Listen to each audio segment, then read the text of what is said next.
Canterbury Cathedral. For almost 1,000 years, it's been this incredible icon of permanence. But this stone giant has been hiding a secret, a really concerning pattern of cracks that threatened its entire future. So let's get into how modern science managed to solve this ancient mystery. I mean, just look at this place. It's an absolute masterpiece. It's a survivor, a testament to faith, to engineering, and just to time itself. It feels like it's been here forever, like it was carved from a single unshakable piece of rock. But that feeling of permanence? Well, it turns out it's a bit of an illusion.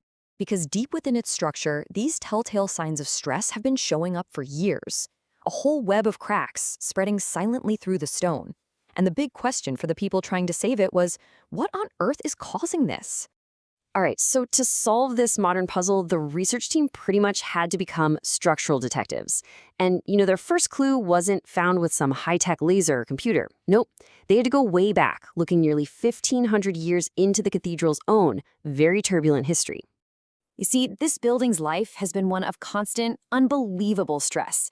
Right from the very first structure back in 597, it's been burned down, rebuilt, shaken to its core by earthquakes, and even pummeled by bombs in World War II. Every single one of these events left a mark, a kind of structural scar that's added up over the centuries. So with a case file that was basically full of these historical clues, our detectives jumped forward to the 21st century. To really figure out what was going on right now, they needed to give the old building a thorough, high-tech health check. And the technique they used is pretty cool. It's called dynamic identification. Get this, every big building has a natural sway or wobble that's totally invisible to us. So by putting these super sensitive sensors on the walls, engineers can actually measure that tiny movement. It's basically like taking the building's pulse, a structural EKG, to get a clear baseline of its health. So these numbers you're seeing, they're the cathedral's vital signs. They show the different ways the building sways and vibrates. You can think of it like a guitar string, right? A tighter, healthier structure would vibrate at a higher frequency. This data gives the team a really precise fingerprint of how the cathedral is behaving right now, which is a crucial baseline for the whole investigation. Okay, so the patient's pulse has been recorded. The next step? To build a virtual body. The team set out to create a perfect digital copy of the cathedral, which would let them safely test all their theories about what was causing all that damage. And this is it. This is the replica.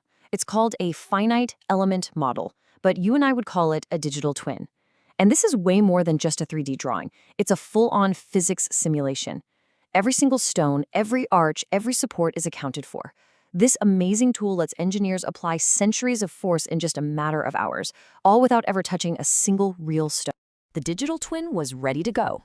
Now it was time to bring in the suspects. The detectives really had two main culprits in mind. First, just its own self-weight. Was the colossal, massive weight of the cathedral itself simply causing it to slump and crack over the centuries? Or, theory number two, soil settlement. Was the actual ground beneath it slowly and unevenly shifting? So, the team ran the simulations. First, they applied just the force of gravity to see what the weight alone would do.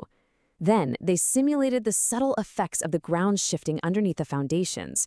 The hope was that one of these tests would perfectly match the real-world cracks and finally reveal the truth.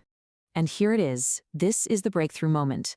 On the left, you're looking at a map of the actual cracks that were documented inside the real cathedral. And on the right, that's the damage pattern the computer model predicted when it simulated the ground settling. The match is, well, it's perfect. It's unmistakable. This was the digital smoking gun. And the conclusion in the official research paper was crystal clear. It said that while the cathedral's own weight definitely plays a part, the main reason for all the dangerous cracking was the slow, uneven settlement of the ground it was built on. The problem wasn't coming from the building itself, it was coming from below. And when they actually went and looked at the physical evidence, it all just clicked into place. This photo shows an excavation of the cathedral's real foundations. And, they're surprisingly shallow, just made of simple rubble. For medieval engineering, it's incredible. But it also means they're super vulnerable to exactly the kind of soil settlement the computer model predicted. So, mystery solved. You'd think it's case closed for our structural detectives, but for the people who actually take care of this magnificent building, the real work was just getting started. This diagnosis wasn't an ending at all. It was the beginning of a totally new, much smarter way to preserve it. And this research isn't just gathering dust in a report somewhere. No, it's guiding the real, hands-on work that's happening right now. Knowing that the ground is the root problem changes everything. It informs every single decision, from huge conservation projects on the West Front to the incredibly delicate work of saving medieval stained glass. And the scale of this work, it's just immense. That West Front project alone, for instance, requires a staggering £6 million to complete. But here's the really crucial point. Thanks to this whole investigation, every single pound of that money can now be used with laser precision. They are no longer just putting a Band-Aid on a crack, they're actually addressing the root cause. It's the difference between just treating a symptom and finally curing the disease by helping the cathedral stand strong against the shifting earth below it. You know, the story of Canterbury's cracks shows us this incredible fusion of history and modern technology. It proves that we can now diagnose the hidden problems of our oldest structures before it's too late. And it leaves us with a really fascinating question. As these tools get even more powerful, what other secrets will our ancient wonders reveal? And how will that